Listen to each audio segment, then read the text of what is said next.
I think it's pronounced Crew 90. What's up, boys and girls? It's your boy Johnny, aka Crew 90, and I was just totally hit on by an older woman at Walmart. Now, when I say older woman, I don't mean like 40 to 45 years old. Like, I don't even consider that an older woman. I mean, like, this woman was easily 65, maybe even a little bit older. Like, she could buy my birthday present with her Social Security check, okay? Like, an older woman. But, I mean, even still, she had some good game. Like, I'll give her that. But, the way this whole thing even happened, it's getting kind of late. I'm hungry. I'm thinking I need to make something to eat for dinner. So I'm thinking I'm just going to go to Walmart. I'll get all the ingredients together for something. I'll come home. I'll cook it. So, you know, some of you might already know this. Most of you probably don't. But I am Italian. I am probably like the whitest Italian you'll ever know. But I am Italian nonetheless. So, you know, I don't really have much contact with that side of the family. But the Italian in me does tend to come out sometimes. And predominantly, one of those times is when I'm cooking. So, of course, when I'm at the store right now, I'm buying ingredients to cook an Italian dinner. So I'm actually in the mood for penne alla vodka. So I'm going around and I'm getting all the ingredients to make this. And any fellow Italians watching this, I'm sure that you'll agree with what I'm about to say, which is that no self-respecting Italian will buy pre-made sauce. Like, we just don't do it. You make your own sauce. Like, it's a sin against Italy to buy the pre-made stuff. So I'm getting all the ingredients to make my own sauce. I'm getting the tomatoes and, you know, the basil and the parsley and some garlic powder and onions and all that stuff. And, you know, plus just what I need for the penne alla vodka in and of itself. You know, I'm thinking I'm going to get some sausage. I don't even know if Walmart has pancetta, but if they do, I'm going to get some pancetta. I need to get the heavy cream. And it's about at this point that I'm actually going to get the heavy cream.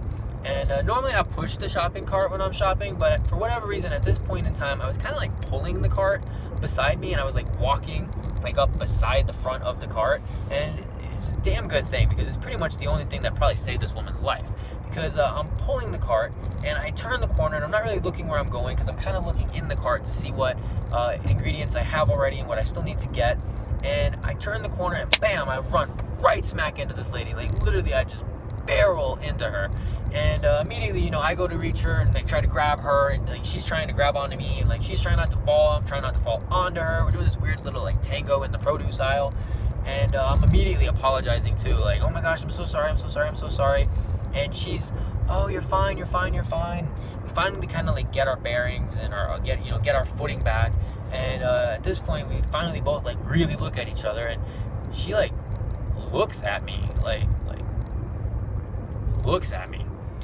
and she says it again, but like different this time. And she's like, oh, you're fine in every sense of the word. And then like she like licks her lips, but like sexy, like not like that. And I'm just kind of like, me? Like, are you talking to me? So I'm like 29 years old, okay? I'm 29 years old. I am easily half this woman's age. But I got a baby face. At best, I look like I'm maybe 24. So this woman has to know that I am nowhere near her age. So I'm thinking to myself, no, dude, she's not flirting with you. You're totally just, like, reading in on this. Like, you're reading between the lines that aren't even there. Like, she probably just had butterscotch on her lip or something. Like, she's not flirting with you, dude. So I just kind of like push that out of my mind, and I go back to what I was doing, and I'm pretty much just apologizing, and I'm like, I'm so sorry. And at this point, she's kind of looking at my cart. So she probably figured, based on, you know, my age and how I'm dressed and everything, that, you know, I'm probably just like a young bachelor. My cart's probably filled with frozen pizzas and Hot Pockets and stuff like that, you know. And she seems to be a little surprised to see all the fresh ingredients in my cart. And then she's like, oh, I love a man who knows how to cook. And, I mean, I am a man, and I do know how to cook. But I don't really like the way that she just said this. But again, I'm like, no, dude, she's not flirting with you. Like, she's like somebody's grandma. She probably just came from, you know, being at home baking cookies in her oven. Like you're totally crazy, dude. Like, she's not flirting with you. She's probably just a lonely old woman trying to make conversation. Talk to her. So I'm like, yes, ma'am, I do like to cook. I know how to cook very well. Right now I'm about to do penne alla vodka, and I'm just kind of talking to her a little bit. And at this point, she's like looking at me still, like weird though. Like, she's like looking at me.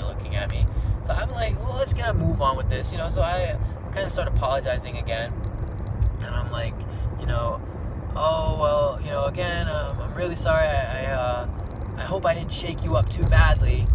And then she says, she says, oh, it would take a lot more than that to shake me up.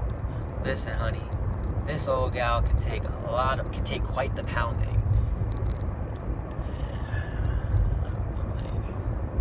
I don't really know what to say at this point.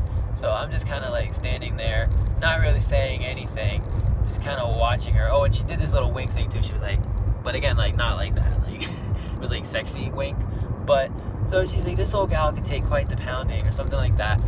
And I'm not really reciprocating or really responding at all for that matter. And then she just continues and she's like, listen, I don't know what your plans are for the rest of the evening, but how about you make this meal for one and turn it into a dinner for two? Come back to my place, we'll cook it together, and then after we're done eating, I'll give you some dessert, and it won't be something I bake in my oven. Okay. I don't want to hurt this old woman's feelings. Like, she reminds me of my grandmother. But at the same time, I mean, like, she reminds me of my grandmother. So I start, like, kind of apologizing / thanking her simultaneously. And I'm like, oh, I'm so sorry. I mean, thank you so much. That's so flattering. But no, I'm so sorry. I'm going to have to say no. But really, that's really flattering. Thank you so much. And she hits me with, like, an okay. But she says it, like, matter-of-factly. She's like, okay, like, you know, your loss. And I'm just like, oh, thank God, let's go. And then she finishes it up with, it's probably for the best. You don't really look like you know what you're doing anyways. So yeah, guys, I just wanted to come on here, check in with everybody, see how everybody is, what everybody's up to. Hope everyone's having a good night, you know. Oh, me? What am I up to? What am I doing tonight? Not too much, you know. Just driving to some old lady's house to cook her dinner. Anyways, as always, it's your boy Johnny, aka Crew 90. I'll catch you next time.